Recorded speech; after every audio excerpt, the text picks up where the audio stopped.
mamas, Corinne here, and welcome back to my modern village where we talk about anything and everything that has to do with you and your littles. So I'm going to call this part 2 of when your son's preschool teacher pulls you aside and wants to talk to you. So I talked with her a while ago, right, within the first week or so of him going to school, about him hitting and punching, like pinching and pushing other kids. Well, now here we are, just about a month or so into the school year, maybe a little more. And this time it was a message from the director of the preschool who wanted to talk to us. So a few things have happened. We met with the preschool director and the teacher. My son was asked to not return to school for 3 days, so he was basically suspended for 3 days. We met with the pediatrician, and then we have this kind of plan about what to do going forward. So I'll kind of run through this. So last Wednesday, we met with the director and the lead teacher from the classroom. So, you know, his school day was done, so he was in a different room. So we met with them in their classroom and talked to them for almost an hour. And she just right off the bat, she was like, you know, he's exhibiting these behaviors that are very concerning. So he's still, you know, pushing and pinching the other kids. Like he won't keep his hands to himself, really. But then she also said that today, like that day that we met her, like he bit another kid and like actually bit him on the arm hard enough to leave a mark. Like he didn't break the skin or draw blood or anything, but it was definitely hard enough that it left a mark on the other kid. So that wasn't why we were there initially, but that seemed to be the most pressing and most concerning issue once we were there. So, you know, we talked extensively about, you know, how we deal with it at home. Like, does he do these things at home? And we're like, no, he doesn't. You know, we've worked with him a lot on the pinching. He hasn't bitten either of us in a long time. You know, he did when he was still nursing, you know, and I had to break him of biting, you know, while he was still nursing. But, you know, the pinching has really, really reduced. You know, anytime he makes a gesture like he's going to go pinch us, we're like, you know, and we kind of stop him in the act, and it really hasn't been an issue. Actually, even this last, you know, week or two, he was affectionate towards his baby brother for the first time, where he like cuddled up next to him when they were laying down, and he's been like stroking him really gently, and you know, he's being really careful, and he hasn't hurt the baby at all. So to hear that this has been such a problem at school was surprising, you know. And my husband and I are getting a little defensive. You know, we're trying to like figure out, I guess, where this is really coming from and what they're doing about it, you know, because like I said, we address it right away at home, and it just hasn't really been an issue at home. So yeah, so we talk a lot about this, and then she brings up this term, this proprioceptive input. First time I've heard this, but basically my interpretation of this was that he basically needs like bigger stimulus to get kind of the same response from something. So like if you like pat me on the hand or something, I may register that as like a 5 out of 10, but he registers it as like a 2 out of 10. So basically he needs these bigger inputs to kind of feel the same reactions that other people do. And it's not just him. So, you know, maybe that could lead to why he puts his hands on other kids, and maybe why he's a little rough is because if it were done to him, he wouldn't register it as this like big physical act, but to the other kids they are. So I don't know, you know, she said that there's some other things that he can do that kind of shows it, like if he pushes around really heavy objects, you know, sometimes the crashing into things, which he does do with his shoulders sometimes, although not a lot, like into the couch and that sort of thing. So yeah, so this proprioceptive input was this one thing that we were going to look into. And then she also brought up, you know, the director is really good about knowing the families and knowing the kids, and she was like, he should have a pediatrician visit coming up, right, because he just turned 3. Well, it just happened that his doctor's appointment was the following Monday. So we're like, yes, you know, he has his doctor's appointment come up, and, you know, they're both like, we're really, really interested to hear what the doctor has to say. And my husband and I were like, we're sitting at the little kids' tables, right? So our knees are up by our ears. And we're like, what do you expect to come from this, right? Like, do you want him to be diagnosed with something? Like, are you looking for him to be prescribed something and put on some sort of medication? Which right away we were like, we're not putting him on like Adderall or something. Like, he doesn't have ADHD. She even mentioned some sort of like blood pressure medication that has this like off-label use that like affects their brain and calms the, I don't know. We were like, okay, we'll see what the doctor has to say. But yeah, they just kept pushing the issue. They were just like, really, really like make sure that the doctor understands. And we were like, okay, yeah, we'll make sure to bring everything up with this pediatrician and kind of let you know what they say. So that was that day. That was on Wednesday. He goes to school again on Thursday. We don't really hear anything. So then on Friday, he goes to school and we get a message that there was another biting incident and that we would be hearing from the director later to follow up more on this. And I'm like, what does that mean, right? So I immediately messaged back. I'm like, okay, like when should we expect to hear from her? Well, my husband picks them up in the afternoon and they're gone for a while. So I kind of just assumed that he spoke to the director while he was there picking him up. But he gets home and he was like, well, he can't go back to school until Thursday. So because there was the 2 biting incidents, he's been asked to not come back to school for 3 days is their policy. Now, remember, like I think I mentioned this in another video, like Camden was the victim of being bit last semester. And I honestly don't know at this point which is worse, being the parent of the kid that's being bit or the parent of the kid that's doing the biting. Because both of them feel horrible and you feel out of control and you don't know how to make it better on either side of the situation. Of course, I feel for the parents, of the kids that he bit. I don't want him hurting anybody, obviously.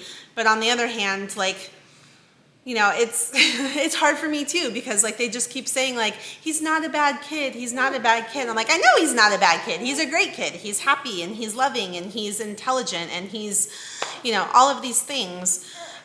So I don't know. So it's really hard to be on both sides of the coin, but. So at this point, since he can't go back until the following Thursday, so now he's home for Saturday, Sunday, Monday, Tuesday, and Wednesday.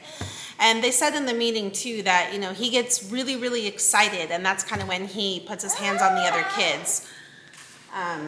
They even showed us some video of him in the class and like he just kind of like runs through the crowd and he like puts his hands on the other kids.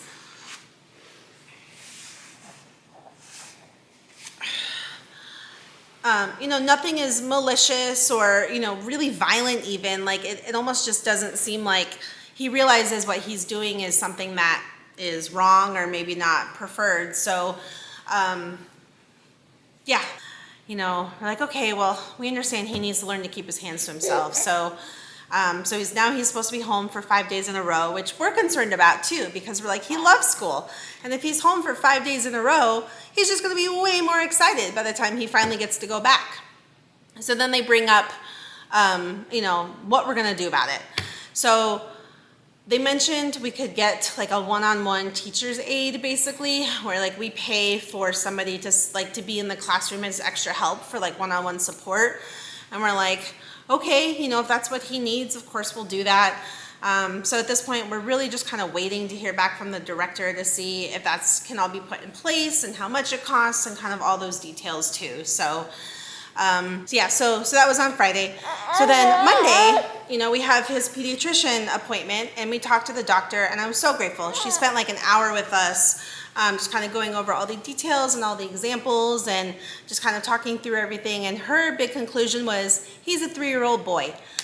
She was like, he's probably, adjusting to having a new sibling. He's excited to be in school. She was just like, I don't really know. She was like, try everything you've already been doing as far as helping to get his energy out, taking him outside and doing these physical activities. But she didn't really seem concerned. We brought up the medication and this blood pressure thing and she was just like scoffed at us, literally. She was like, absolutely not. She was like, they need to leave his treatment to me.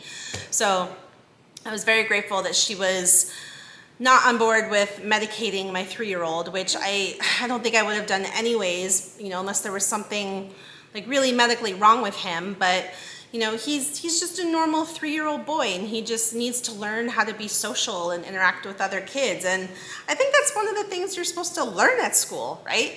Like if everybody entered a 2-year-old classroom with perfect social skills, like I feel like that's pretty unusual. So she just kind of talked through us a lot. We talked about this proprioceptive input. She was like, yeah, that could be a thing too, but again, he's just learning to regulate his emotions and just kind of get everything under control. She's like, he's 3. My expectations of his, emotional regulating is very low. She's like, I know adults that aren't super great at that. So she's like, I think he's fine. You know, at one point even, you know, we were in there for an hour, and probably half an hour into it, he was getting, you know, my son was getting kind of bored. So he asked to see my husband's phone and, you know, was watching some car video or something on it. And, you know, she even commented on his attention span, that he was really quiet and had his attention focused on something. And at one point he needed help with the phone, and he like kind of asked to get our attention, and even the way he did that was polite and not super intrusive. So she was like, I can understand everything he's saying, his speech is great, you know, his attention is fine. You know, she really just thought that it was the adjusting to school, you know, a month into school, brand new sibling, didn't really have concerns. So again, we were super grateful for that perspective, and we honestly left there, you know, feeling very relieved. You know, we kind of went in with this, like, you know, the way that they were talking to us at the school was like, you know, they see thousands of kids throughout the years, and our son just happens to be the one anomaly. Like, we kind of refuse to believe that, you know, we're like, he can't be the only 3-year-old that just gets overly excited at school and just like touches the other kids. You know, it was really hard having him home those 5 days because he gets bored. You know, we do our best to entertain him and take him places and break up his routine, but I'm working, you know, dad's home to help out with the baby, and it's still 100 degrees outside where I am, so he can't just play outside all day. So like, we went to the park early in the morning, you know, he went swimming a couple days, he went to my mom's house for a little bit one day, but you know, I know he misses school. So today was his first day back at school, and nothing was really ready to go as far as this aide. So my husband and I have both been very anxious all day, trying to hope that, you know, everything goes okay, you know, and that there's no more biting incidents, because I'm pretty sure if he bites again, like, he'll be asked to be home for like 2 weeks, and then after that he might even be asked to leave, and we definitely don't want that. For anybody out there that's tried to find daycare like on a short notice, it doesn't really exist.